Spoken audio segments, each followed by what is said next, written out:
engage, disrupt, adapt, repeat.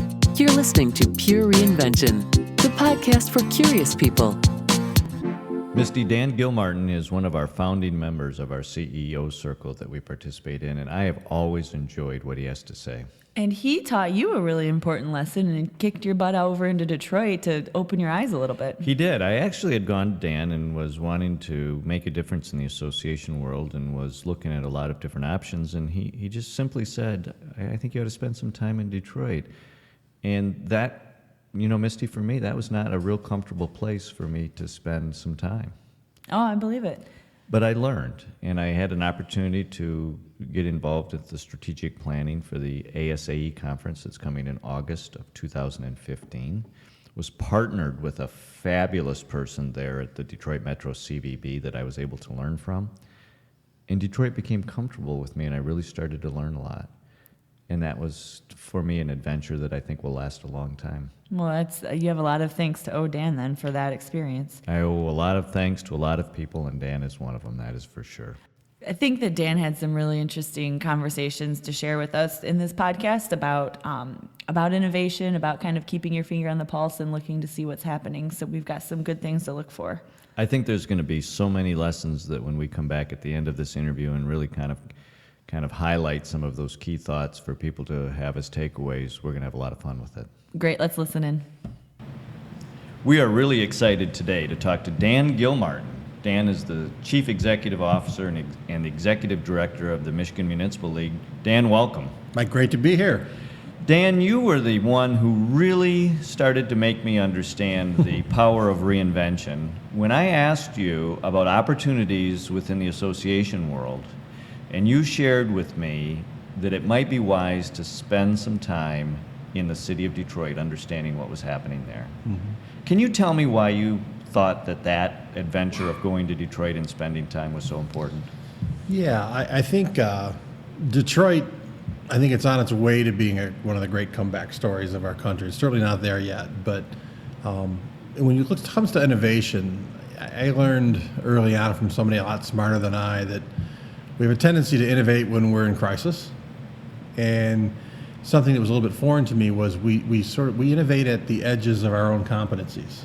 So to do something every day and then ask someone after 15 years on a job, for example, to do something innovative is a tough thing to do. But when you get out of your comfort zones and you move into different spaces, you think differently. You bring something a little bit different to the table. And Detroit, in both instances, because of the crisis is well documented, both at the municipal government level, where you've seen the country's largest bankruptcy, right down through the nonprofit community, onto the street, community groups, you name it. It's people doing things because they have to, and filling voids that had been filled by the municipal government or by the business industry or whoever. And now those things for the last decade or so haven't been done. And so there's an amazing story, it seems like, at every corner of individuals and groups and NGOs and nonprofits and universities and community colleges. Everybody's sort of taking ownership of areas, taking ownership of ideas, and pushing something a little bit different. And from that, sort of petri dish of trying new things, you're seeing a lot of really cool stuff happen. So I remember the conversation you and I had, and I said, get there, because there's places that don't show up on the grid, if you will, that are doing some just outstanding work, and that continues even now. Now, what you're describing, Dan, is there's a huge difference between process orientation, where we have a business that's driven by a lot of process, right, and you have an entity like the city of Detroit, which, as you started to describe it, is anything but a process. It's this petri dish of experimentation, and it's this petri dish of innovation, and it's at all levels and all directions, and it's a little chaotic. How do we deal with the chaotic nature of reinvention when we're used to such process? Yeah, well, I think that's where the crisis is usually good, right? That's where crisis helps, because we so fall in love as associations, as just organizations, whether that be a for-profit company, a school group, whatever. We fall in love with sort of the optimization of what it is we do, and And I think for the most part, people feel comfortable in those spots. And so when that's interrupted, when your cash flow isn't what it was, or your ability to recruit talented workers, or the industry you're working with is having trouble, you start to open up your eyes and give permission almost internally, both to yourself and to the people around you, to do things a little bit differently. So you see a crisis situation like in Detroit. Parks come to mind. Park systems have traditionally been governmental functions. Detroit hasn't had, for the last decade or two, the ability to perform some of those services the way that they had. And you see nonprofit groups doing really interesting things around parks, and conservancies popping up, and people just dealing with open spaces, community groups and others just doing things on a sort of a micro level that's just fascinating. And I don't know if it's more often than not or less often than not, but a lot of the times it's better, and we're learning new things. And so I think some of those things, I work with cities across the state, and some of what we're learning from Detroit, is wholly transferable, to a small town in West Michigan or somebody else that doesn't have that kind of a financial impact. Because if we're figuring out better ways to do things, then it ought to be a better way for you to do it, even if you're not facing crisis. And that's sort of the longer term give back I think we get from all of this. So you're beginning to suggest that Detroit is not unique, and that its challenges, and however it came about its challenges, whether it's a disrupted revenue stream, right, or a lack of reinvestment at appropriate times, or whatever those things were, Detroit is not alone as a municipality in how it's struggling with a changing world. Is that correct? Correct. I mean, it's a matter of degree. I think there are probably 8 to 10 reasons in the aggregate why we see communities struggling in certain areas. It's industries changing, it's demographic changes, it's relative wealth, and there are a lot of things that aren't that surprising, if you will. But we're seeing that just about everywhere. It's just not to the degree, obviously, that we're seeing it in some of our core cities. But we've got affluent suburbs that are used to have 50 employees, now they have 30.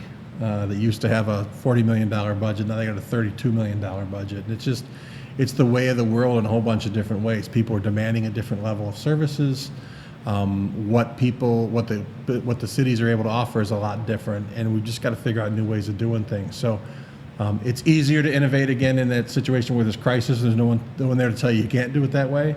But we should all learn from it, whether we're there on the ground or not. You made a very interesting comment that one of the things that has to happen is we have to give ourselves permission as leaders to own the understanding that this disruption is actually going to be positive, and it allows us to innovate and find our next place. Can you talk about how difficult taking that ownership was for the city of Detroit, and then how, as a leader, we have to do that? Yeah, I think it's difficult for everyone.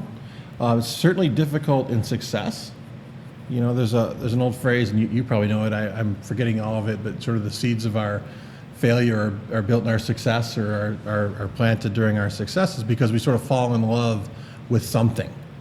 And I think, just from the city of Detroit perspective, they probably fell in love a little bit too much with the large-scale heavy industry that, for 100 years did well by the city. It was a 100-year run, which is really a remarkable thing. It is remarkable. Silicon Valley is not going to be the center of the tech world another 70 or 80 years from now. This was remarkable what happened here. And we have to give that time period to remember that was the birth of the middle class. Yeah, I mean, that absolutely. was a huge thing that really happened in our world. Yeah, absolutely. And you look at how the city built up, it was relatively low skill, very high wage jobs. I mean, go back to $5 a day with Henry Ford in the early 1900s, when that was, twice the national average. And we started to see public pensions, and you saw healthcare programs and all that kind of stuff pop up around this.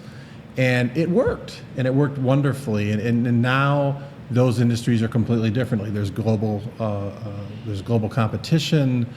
There are just different ways of doing things, robotics, technological changes, you name it. And that blueprint doesn't work the same way. So we've seen tons of plants closing. We've also seen plants that used to employ 3 shifts of 5,000 people apiece now have 2,500 people on site. they've all got bachelor's and master's degrees, and they're dealing with technical issues. So that sort of brawn-based world that works so well in the city, and then the city then built the city around it, right, to handle those types of things. And we find ourselves now in a completely different time when people's interests and what they want out of where they live and what they want for their children and the types of businesses that we're incubating much smaller now. It's a different world, and I think Detroit is beginning to embrace that and embrace its grittiness and embrace the fact that it is kind of the ultimate DIY city right now. There are some great things happening, some great people that have made it, through the rain, so to speak, who are doing wonderful things on the ground, a lot of new energy coming in, and it's just this cool sort of incubator of fresh ideas. And you can see that in the nonprofit community as well, just some amazing work. Detroit, every 100 years or so, does go through its reinvention process. in the 1900s, early 1900s, of course, with Henry Ford. Now, as you've described, it has completely started to reinvent itself with the opportunities that exist today. Some of those same opportunities hold true for the association world, Dan, where that as we are ready to take ownership of the next phase, as Detroit had to learn to take ownership of its next phase and to not accept its current phase, association leaders may have to behave differently. Yeah. They may have to accept this ownership that you've talked about and actually give people permission to innovate. How do leaders do that? Boy, that's a tough one, but I think it's the same way. I think we can use our own challenges. We can sometimes help create a little bit of chaos. Not everybody has to get into a Detroit situation before they change, but there are a lot of folks that have been struggling with attendance at conferences and things, and we've talked about ours internally. And if it's 50 years ago and you're a local official in Michigan, you probably had to come to our annual meeting to find out what was going on. I mean, that was probably an absolute must, and it was probably also something that the local officials looked forward to. Most of them are part-time. It was a nice place to go and bring your wife with you. Indeed, it might have been a social event. Right. There weren't female mayors then, so the male mayors would bring their wives, and they'd spend $3 in the city dime somewhere, 3 days in the city dime somewhere nice, and learn about what's going on. Well, how many different ways as a local official can you get that information now? It's at your fingertips. And so our vision of how we educate people, which these big annual meetings, is something that, we've done them for a long time, and they're very important from a cultural standpoint and from a historic standpoint. Our association's been around since 1898, but it doesn't have the same impact now. So we've got to look at different ways of getting through to people and sort of meet them where they're at. And that takes time because, your staff is set up to run big meetings. Now you got to run small ones. Now you got to use technology. Now you've got to go sort of find the people, your membership, where they're at, as opposed to saying, here's what we're going to do, you come to us. And all that stuff requires, changes internally in how you do things and how you market it, how you brand your organization. And I think, we all do well to heed those lessons. Because, 20 years ago, 30 years ago, 40 years ago, this was a simple way to do it. Everybody did it the same way, and now it's a whole different thing. Right, and what's interesting is while we understand, for example, in the last 10 years, the advent of the internet and the ability to have massive amounts of information flow immediately, what is the next 10 years going to bring? And how do we adapt to that? And how do we bring those new innovations into the business world? It's an interesting thought process to talk about how the executive at the top has to take ownership of this reinvention process. Dan, how important is it that even every employee within the association has to own their share of the reinvention process? Yeah, it's really important because, obviously associations are from, no employees up to, I don't know what the biggest one is, I'm sure it's in the thousands. So, and everywhere in between. Our organization is about 50 people or so. We've got more on contract around. Michigan's a big state. We're kind of all over the place. So, our members' experiences with our association aren't all me. So if I got a vision of things, or if our board of trustees has a vision of how they should be, or if our management team has a vision, but everybody else doesn't understand it and own it, and be a part of it, quite frankly, then that experience that someone has out on the road or in a seminar or just making a phone call to the organization is not what we want it to be. So, again, I think that's something where technology has been great, our ability to communicate in different ways, but we've got to make sure that everybody's at least in the same chapter, same page. What's really interesting is the person who may be running your social media may actually have more influence in the tone and the communication of what happens for information going out than actually the chief executive officer and the number of people they touch and the kind of information they communicate. Yeah. And we don't necessarily think of those two people in the same light in terms of their leadership. Yet, when you think about who really has the highest degree of influence, it's a really interesting thought process. Well, think about all the groups that you work with. From everything from checking baseball scores on ESPN every day to professional organizations you belong to things you do in your personal life. 90% of those relationships now are online. And you're right. That's how people see you. That's how people understand what the organization is. It's no longer necessarily coming somewhere to an event where you can brand everything and put your logo all over the place. That's important too. But that experience they get online, whether it's one-way communication, coming to get information about a hot topic or something you're dealing with, or just the back and forth, that's going to be technology-based. And you're absolutely correct. That's how you project in that environment is important. And as I like to say to our folks, the job our members think we do is sometimes as important as the job we do. we actually do, yeah. The difference between perception and reality, Absolutely. Right? It's an interesting thing. The ASAE conference, the American Society of Association Executives, are coming to Detroit in early August to experience a city going through reinvention.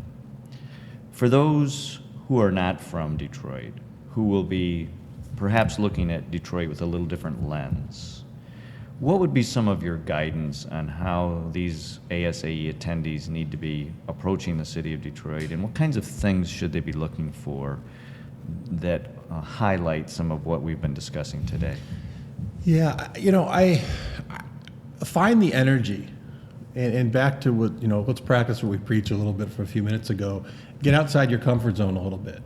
It's easy if you're an art fan and you're coming and you got a few hours to go up to the DIA and see its internationally acclaimed collection. It's wonderful, but there are dozens of really cool small art galleries around with live-in artists and people doing crazy stuff as far as graffiti art and those types of things. It'd be really easy to sit down and talk with people from City Hall about how the post-bankruptcy era in Michigan is changing, or in Detroit is changing what they're doing, and that's really important. But go find some of these amazing nonprofits that are on the ground in the neighborhood, turning around, one home by one home over the course of a few years. Find some of these folks who are just filling in gaps that have been left open. Voids that have been left open because of some of the financial problems, and see what's going on there. It's remarkable. It's remarkable. You see this huge food network happening now. So there's 4 or 5 restaurants that everybody knows. Those are wonderful. Go to them.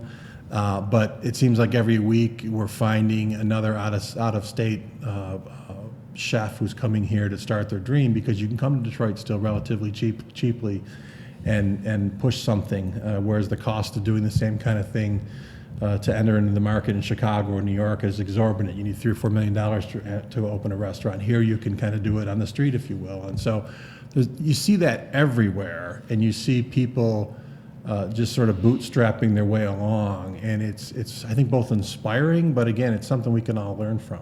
And I've done it.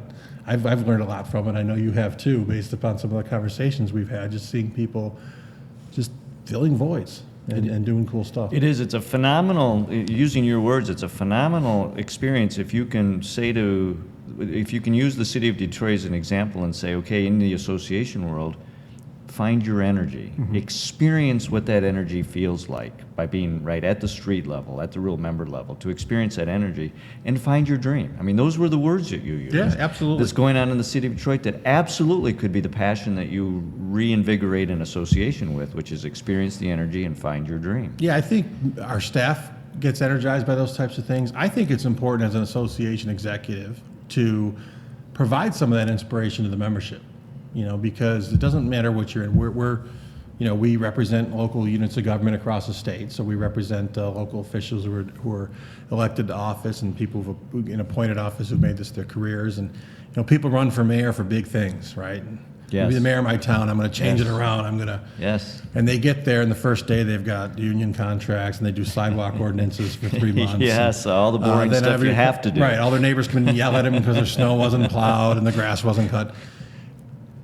And so we give them an opportunity to scratch the itch of getting back in. Why did you really get involved in this? What's the public policy? What do you want to dream for your community, for our state, for your region, whatever that is? And if we miss that opportunity and do nothing but just sort of talk about finances and legal issues and all that stuff when we get folks around our table in our brand, so to speak, man, it's not good for us from a business standpoint, and I think it's something we also miss in providing for members. So I don't care if you're a realtor or if you're a small business owner or whatever association you're working with out there, people dreamt to get to where they're at, and when they get there, a lot of it's hard work. And when they come to be amongst their peers and do some really cool stuff, we miss a real opportunity if we don't show them that inspiration. So Detroit's a great place to do that, and everybody at ASAE and the surrounding workshops, I think, will have a great opportunity to do that. Dan, thank you very much for your time. Thanks.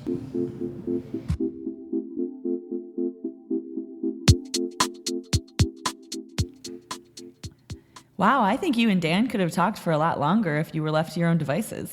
Dan is a wonderful leader and a wonderful supporter of the changes that are going on in the city of Detroit. But I think more important than that is Dan realizes that municipalities around this great state are feeling some of the same pressures that Detroit has and is going through, as they all have their current revenue stream disrupted and have to find a different way to do business. I like what Dan taught us about trying to innovate not only when we're in crisis, because that's what we do, right? We're reactive, we're faced with a big problem, a big crisis, and then we're like, okay, we have to change and we have to do it. Well, why don't you give yourself permission to create before that happens? And interestingly enough, Misty, I think what Dan said is it's the leader who has to give themselves permission to innovate. I think we just get into the process orientation so heavily that we don't give ourselves permission to innovate. And yet, do we need to have a significant disruption in order to do that? We put disruption as step one in the reinvention process mainly because we don't take the time to innovate. But if you think about that in the opposite realm, if we did take the time to innovate, could we get ahead of many of the challenges that we're faced with when we wait too long? Oh, how nice is that space? I mean, I'm sure a lot of people can empathize with the fact that when you are being proactive and when you do have a plan, when you are a couple steps ahead, how much nicer it is to operate in that space than when it always is reactive and putting out fires and jumping to the next problem. Well, it creates a significantly different tone. Perhaps you'd have done some of the same things, but the way in which you do them is significantly different. And I think your employees and I think your members appreciate it more when you lead from innovation than when you lead from disruption and chaos. Mm-hmm. Chaos can create innovation, but you can also create innovation just with purposeful space.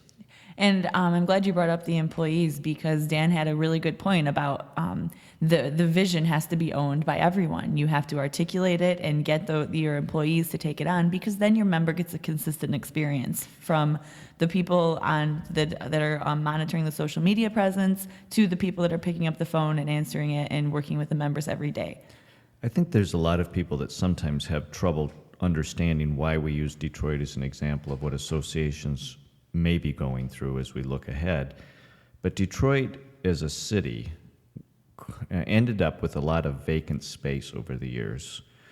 From a peak population in the 50s, it started to lose population, and Misty, it had a lot of vacant space. And I almost see that associations are starting to have a lot of vacant space as well. And if we can, in the case of the city of Detroit, they were able to encourage, or perhaps that space just became populated with new residents.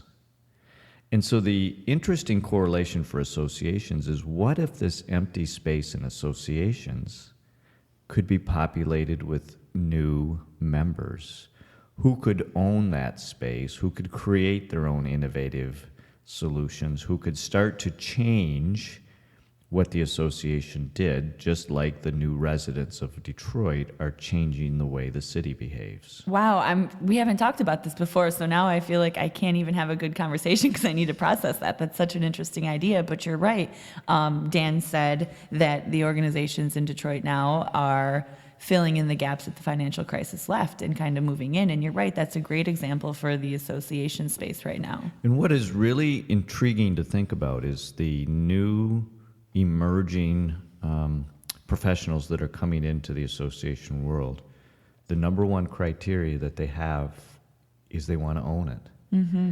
And that is the same exact characteristic that the people going into Detroit and repopulating the city of Detroit want to own their own piece. They don't want to own the whole thing, but they do want to own their part. Well, and yeah, I think that is what we keep saying is let the members, let the people drive your product. Don't say, hey, this is what I think you need. Say, what do you need? How can I help you? And that's what Detroit's doing. That's what associations are doing. Detroit had so much space that it couldn't define what should be done because the space was so vast. I really do wonder if associations aren't missing a significant opportunity by allowing that space that they could have to be re-understood from the emerging professionals who could own this next phase and really change the way associations behave going forward. I think that brings up another point that I'd like to hear your input on. It's similarly in the same vein as Dan said, there's some micro level changes that can happen that really make a big difference. And I think sometimes when you're faced with a big problem, you look for big solutions. And sometimes it's the little itty bitty solutions on the micro level that make the real change. Actually, the first time that Dan and I talked about the city of Detroit, he really encouraged me to go down and look at those vacant spaces where the artists and the new restaurants were starting to pop up. No, and there are some good restaurants popping up. Fabulous, but it wasn't there. You know, we can talk about at the macro level how Detroit or how associations are led, and that's an important place for the leader to innovate and create macro opportunities.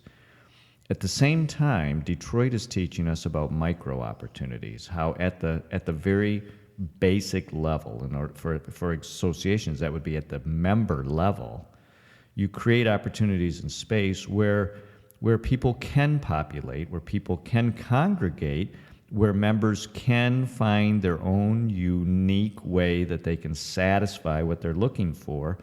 It's not a macro answer. Mm-hmm. Now, there is a macro direction, but think about when we add that micro direction. That is what Dan taught me about the city of Detroit. It's about what he taught me about how associations can start to change the way they do business by looking at things from a micro level.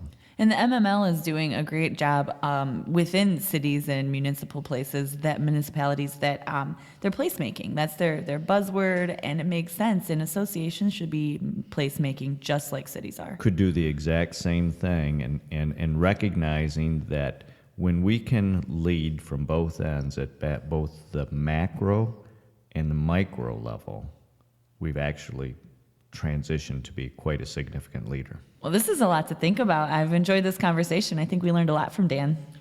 Dan is the wonderful leader. He speaks highly of Detroit. He's a great association leader, and Dan is making a difference. When you're ready for a change, make it a change that lasts. Make it pure reinvention.